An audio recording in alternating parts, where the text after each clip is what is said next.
ಇದಕ್ ಮುಂಚೆ ಯಾರ ಹತ್ರ ಡ್ರೈವರ್ ಕೆಲಸ ಮಾಡಿರೋ ಅನುಭವ ಇದೆಯಾಪ? ಇಲ್ಲ. ಅನುಭವನೇ ಇಲ್ಲದೆ ಡ್ರೈವರ್ ಕೆಲಸ ಮಾಡ್ತೀಯಪ್ಪ? ಕೆಲಸ ಕೊಟ್ರೆ ತಾನೆ ಸರ್ ಅನುಭವ ಸಿಕ್ಕೋದು. ಹೋದ್ ಕಡೆಲೆಲ್ಲ ನಿಮ್ಮ ಹಾಗೆ ಅನುಭವ ಇದೆಯಾ ಅಂತ ಕೇಳ್ತಾರೆ. ಕೆಲಸ ಕೊಟ್ರೆ ತಾನೆ ಸರ್ ಅನುಭವ ಸಿಕ್ಕೋದು ಅಂತ ನಾನು ಹೇಳ್ತೀನಿ. ಮೊದಲು ಅನುಭವ ತಗೊಂಬಾ, ಆಮೇಲೆ ಕೆಲಸ ಕೊಡ್ತೀವಿ ಅಂತ ಹೇಳ್ತಾರೆ. ಬೇಕಾದ್ರೆ ಪಕ್ಕದಲ್ಲಿ ಕೂತ್ಕೊಳ್ಳಿ ಸರ್, ನಾನು ಹ್ಯಾಕ್ ಡ್ರೈವ್ ಮಾಡ್ತೀನಿ ಅಂತ ನೀವೇ ನೋಡಿ. ಪರವಾಗಿಲ್ವೇ, ಮಾತನ್ನು ಚೆನ್ನಾಗಿ ಡ್ರೈವ್ ಮಾಡ್ತೀಯ. ತಗೋ ಕಾರನ್ ಕೀ. ನೀನ್ ಓಡಿಸೋದು PT ಕಾರು. ತಿಂಗಳಿಗೆ 300 ರೂಪಾಯಿ ಸಂಬಳ, ದಿನ 10 ರೂಪಾಯಿ ಬಾಟ. ಹಾಗೆ ತಗೋ, ಈ ಅಡ್ರೆಸ್ ಹೋಗು. ಅಲ್ಲಿ ಪಾರ್ಟಿ ಇರ್ತಾರೆ, ಅವ್ರು ಎಲ್ಲಿಗೆ ಹೋಗ್ಬೇಕು ಅಂತಾರೋ ಅಲ್ಲಿ ಕರ್ಕೊಂಡು ಹೋಗು. Thank you very much.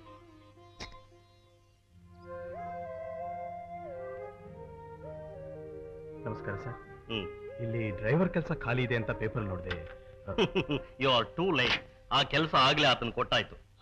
ನೋಡಪ್ಪ, ಪ್ರೈಮರಿ ಸ್ಕೂಲಲ್ಲಿ ಮಕ್ಕಳಿಗೆ ಸೀಟ್ ಸಿಗಬೇಕು ಅಂದ್ರೆ ದಿನಗಟ್ಲೆ ಕಾಯ್ಬೇಕು. ಅಂತದ್ರಲ್ಲಿ ಪೇಪರ್ ನಲ್ಲಿ ಕೆಲಸ ಖಾಲಿ ಇದೆ ಅನ್ನೋದನ್ನ ನೋಡಿ ನೀನ್ ಇಷ್ಟು ಲೇಟ್ ಆಗಿ ಬಂದ್ರೆ ಕೆಲಸ ಖಾಲಿ ಇರುತ್ತಪ್ಪ? ಏನ್ ಮಾಡ್ಲಿ ಸರ್, ಕಾಸು ಕೊಟ್ಟು ಪೇಪರ್ ಕೊಂಡ್ಕೊಂಡು ಓದೋ ಶಕ್ತಿ ನನಗಿಲ್ಲ. ಕೊಂಡ್ಕೊಂಡು ಅವ್ರು ಓದ್ ಮುಗಿಸೋವರೆಗೂ ಕಾಯ್ಕೊಂಡಿದ್ದು, ಆಮೇಲೆ ನಾನು ಪೇಪರ್ ಓದ್ತೀನಿ. ಆದ್ರಿಂದ ಸ್ವಲ್ಪ ಲೇಟ್ ಆಗೋಯ್ತು. ಪರವಾಗಿಲ್ಲ ಬಿಡಿ ಸರ್, ಹೇಗೋ ನನ್ನಂತ ಇನ್ನೊಬ್ರಿಗೆ ತಾನೇ ಕೆಲಸ ಕೊಟ್ಟಿದ್ದೀರಿ. ತುಂಬಾ ಸಂತೋಷ. PT ಕಾರೇ ಬಂದಿಲ್ಲ ಅಂದ್ರೆ ಬಂದಿದೆ ನೋಡು. ಯಾವಾಗಲೂ ಅಷ್ಟೇ. Good morning. Good morning. ಬಾಪ ಬೇಗ. ಹೈವೇ ಗಾರ್ಡನ್ಸ್ ಗೊತ್ತಾ? ಗೊತ್ತು ಸರ್. ಅಲ್ಲಿ ನಡಿ.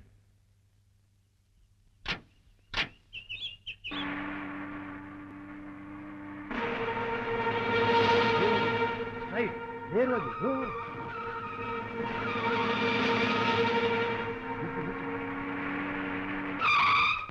ಗಾಡಿ ಹಿಂದಕ್ಕೆ ತಗೋ, ಅದೇ ರೋಡಲ್ಲಿ ಹೋಗು. ಪೊಲೀಸ್ ಜೀಪ್ ನೋಡಿದ ತಕ್ಷಣ ಕಾರ್ನ ಈ ಕಡೆ ಹೋಗು ಅಂತ ಯಾಕೆ ಹೇಳಿದ್ರಿ? ನಾವು ಹಣ ಕೊಡ್ತೀವಿ, ನಿಮ್ ಓನರ್ PT ಕಳಿಸ್ತಾನೆ, ಸುಮ್ನೆ ಗಾಡಿ ಓಡಿಸೋ. ಬೇಗ ನಡಿ.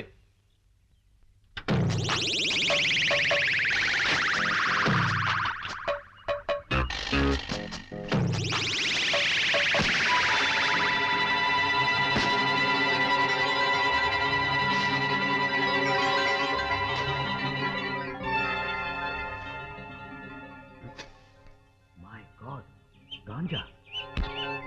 ಕಾರ್ನಲ್ಲಿ ಗಾಂಜಾ ಸಾಗಿಸ್ತಾ ಇದ್ದೀರಾ? ಇಂಥ ದೇಶದ್ರೋಹದ ಕೆಲಸ ಮಾಡ್ತಿರೋದ್ರಿಂದಾನೇ ಬೆಳೀತಾ ಇರೋ ನಮ್ಮ ಸಮುದಾಯ ಹಾಳಾಗ್ತಾ ಇರೋದು.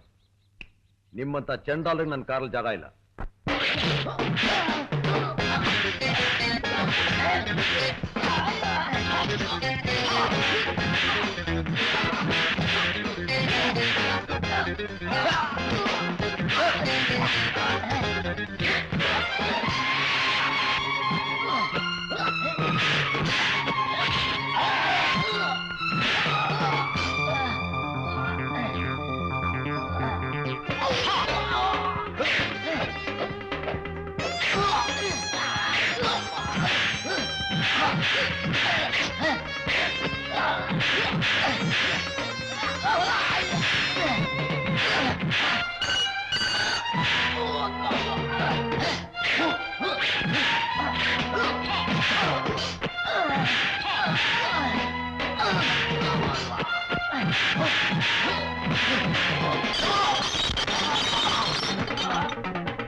ಸರಿ, ಪಾರ್ಟಿಗೆ ಅವಮಾನ ಮಾಡಿರೋ ನಿನಗೆ ಕೆಲಸ ಇಲ್ಲಿಲ್ಲ. ಕೀ ಇಟ್ಬಿಟ್ಟು ಹೋಗು. ಸರ್, ಅವ್ರು ಬರೀ ನನ್ನ ಬಗ್ಗೆ ಮಾತ್ರ ನಿಮ್ಗೆ ಕಂಪ್ಲೇಂಟ್ ಮಾಡಿದ್ದಾರೆ. ಆದ್ರೆ ನಮ್ಮ ಕಾರ್ನಲ್ಲಿ ಗಾಂಜಾ ಸಾಗಿಸ್ತಾ ಇರೋ ವಿಷಯ ನಿಮ್ಗೆ ಹೇಳಿಲ್ಲ ಸರ್. ದಿವ್ಸಕ್ಕೆ 500 ರೂಪಾಯಿ ಬಾಡಿಗೆ ಕೊಡ್ತಾನೆ ಅಂದ ಮೇಲೆ ಅವನು ಈ ತರ ಮಾಡ್ತಾನೆ ಅಂತ ನಂಗೂ ಗೊತ್ತು. ಸರ್, ನಿಮ್ಗೆ ಗೊತ್ತಾ? ಗೊತ್ತಿದ್ರು ಯಾಕೆ ಸರ್ ನಾನು ಈ ಕೆಲಸ ಕಳಿಸಿದ್ರಿ? ನೋಡಪ್ಪ, ಆಟೋ ರಿಕ್ಷಾ ಓಡಿಸೋನ್ಗೆ ಇಂಟ್ರೂ ಮಾಡೋ ಈ ಕಾಲದಲ್ಲಿ ನಿನ್ನನ್ನು ಏನೂ ಕೇಳದೆ ಕೆಲಸ ಕೊಟ್ಟೆ. ಯಾಕೆ? ಇದಕ್ಕೆ.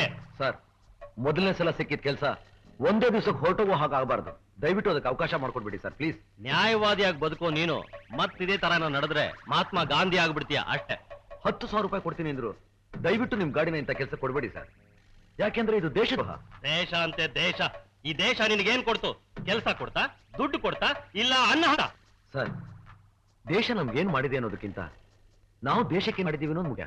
ದೊಡ್ಡ ದೇಶಭಕ್ತ. ಇದೇ ಮಾತನ್ನ ಬೇರೆ ಯಾರಾದ್ರೂ ಆಡಿದಿದ್ರೆ ಅದ್ರ ಕಥೆನೇ ಬೇರೆ ಆಗಿರ್ತಿತ್ತು. ನೀವು ಒಂದ್ ದಿವಸ ಕೆಲಸ ಕೊಟ್ರಲ್ಲ ಅನ್ನೋ ಒಂದೇ ಕಾರಣಕ್ಕೋಸ್ಕರ ನಾನು ನಿಮ್ಮನ್ನ ಸುಮ್ಮನೆ ಬಿಡ್ತಾ ಇದ್ದೀನಿ. ಒಂದೊತ್ತು ಊಟ ಮಾಡಿದ್ರು ಅದನ್ನ ನ್ಯಾಯವಾದ ರೀತಿನಲ್ಲಿ ದುಡ್ದು ಊಟ ಮಾಡಬೇಕು.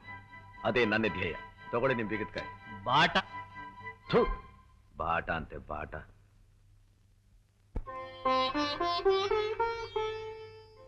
ಏನಮ್ಮ ರಾಧಾ, ಬಟ್ಟೆಗಳೆಲ್ಲ ಮಡಿಸಿರ್ತಾ ಇದೆಯೇನು?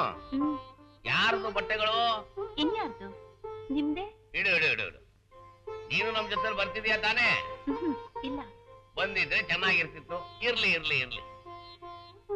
ಅಮ್ಮ, ಮದುವೆ ಆಗ್ತಾ ಇರೋದು ಸ್ವಂತ ನಮ್ ಚಿಕ್ಕಮ್ಮನ ಮಗಳಿಗೆ. ಈ ಮದುವೆ ಎಲ್ಲಾರು ನನಗೆ ಹಾಡಕ್ ಒಂದ್ ಚಾನ್ಸ್ ಕೊಡಬಾರ್ದಾ? ಅವಳೇನೋ ನಿಮ್ ಸ್ವಂತ ಚಿಕ್ಕಮ್ಮನ ಮಗಳೇ. ಸಂಗೀತಕ್ಕೂ ನಿನಗೂ ಸಂಬಂಧವೇ ಇಲ್ವಲ್ಲೋ? ಅಪಶ್ರುತಿ ಮುಂಡೆನೆ. ನಿನ್ ಹಾಡು ಕೇಳಿದ್ರೆ ಹಳಿಯ ದೇಶಾಂತರ ಹೋಗ್ಬಿಡ್ತಾನೆ ಅಷ್ಟೇ. ಇನ್ಸಲ್ಟ್. ಸ್ವಂತ ಮಗ ಮುಂದೆ ಬರ್ತಾನೆ ಅಂದ್ರೆ ಸಹಿಸಲ್ವೇ ಈ ಅಪ್ಪ? ಮಕ್ಕಳು ಮುಂದುವರೆದ್ರೆ ಅಪ್ಪಂದ್ರೆ ಆನಂದವೇ. ಮುಳ್ಳು ಕಾಡಲ್ಲಿ ಬಿದ್ರೆ ಹೊಟ್ಟೆ ಉರಿಯಲ್ಲ. ಇನ್ನೊಂದ್ ಸಾರಿ ಮಾತಾಡಿದ್ರೆ ಕೂತ್ಕೊಂಡ್ಬಿಡ್ತಾನೆ ನೋಡು. ಅಬ್ಬಬ್ಬಬ್ಬಬ್ಬಬ್ಬ, ಸಾಕ್ ನಿಲ್ಸಿ. ಅದ್ಯಾವ ರಾಹು ಕಾಲದಲ್ಲಿ ನಿಮ್ಮನ್ನ ಮದ್ವೆ ಆದ್ನೋ, ಅದ್ಯಾವ ಯಮಗಂಡ ಕಾಲದಲ್ಲಿ ಇವನ್ನ ಹೆತ್ನೋ, ಎರಡು ಕಾವು ಕಾವು ಕಾವು ಅಂತ ಬಡ್ಕೋತವೆ. ನಿಮ್ಮಪ್ಪ ಅಲ್ವೇ ಮುಹೂರ್ತ ಇಟ್ಟವನು? ಕಾಗೆಗಳು ಕಾಗೆಗಳು. ಅಪ್ಪ ರವಿ, ರವಿ, ನನ್ ತಂಗಿ ಮಗಳ ಮದ್ವೆಗೋಸ್ಕರ ಊರ್ಗ್ ಹೋಗ್ತಿದೀವಪ್ಪ. ಬರೋದು 1 ವಾರ ಆಗತ್ತೆ. ಮನೇನ ಸ್ವಲ್ಪ ಭದ್ರವಾಗಿ ನೋಡ್ಕೋ. ರಾಧಾ, ಬಾ ಅಂತ ಕರ್ದೆ, ಬರೋಲ್ಲ ಅಂತಿದ್ದಾಳೆ. ರಾಧಾ, ನಿನಗೂ ರವಿಗೂ ಊಟ ಇಟ್ಟಿದ್ದೀನಿ. ರಾತ್ರಿಗೆ ಅಚ್ಚುಕಟ್ಟಾಗಿ ಊಟ ಮಾಡಿ. ರವಿ, ಅಕ್ಕ, ಇದು ಮನೆ ಬೇಗದ ಕೈ, ಇದು ಅಡಿಗೆ ಮನೆದು. ಇದು ನನಗೆ ಯಾಕೆ? ಅಲ್ಲಮ್ಮ, ಇದು ನಾನೇ ಇಟ್ಕೊಂಡ್ರೆ ಊಟಕ್ಕೇನ್ ಮಾಡ್ತೀರಾ? ಪರವಾಗಿಲ್ಲಕ್ಕ, ನಾವು ಹೋಟೆಲ್ಲೇ ಮಾಡ್ಕೋತೀವಿ. ನೀನ್ ಇಲ್ದೇ ಹೋಗಿದ್ರೆ ಈ ಜೀವ ಹೋಟೆಲ್ ತಾನೇ ತನ್ನ ಜೀವಮಾನ ಎಲ್ಲ ಕಳಿಬೇಕಾಗಿತ್ತು. ಅಯ್ಯ ರವಿ, ಬರೀ ರಾಧಾರ್ ಮಾತಾ ನೋಡ್ಕೊಂಡ್ರೆ ಸಾಲದು. ಈ ಮನೇನು ಜೋಪಾನ ನೋಡ್ಕೋಬೇಕಪ್ಪ. ನೋಡ್ಕೋ. ಅವನಿಗೆಲ್ಲ ಗೊತ್ತಿದೆ. ಬಾಯಿ ಮುಚ್ಕೊಂಡ್ ಬನ್ನಿ. ಬಂದೆ ಬಂದೆ. ಲೇ ಶಂಕರು, ಏನು? ಈ ಪೆಟ್ಟಿಗೆ ಹೊತ್ಕೊಂಬ. ಗೂಳಿ ಬೆಳೆದಾಗ ಬೆಳೆದಾನೆ. ಬಾಯ್.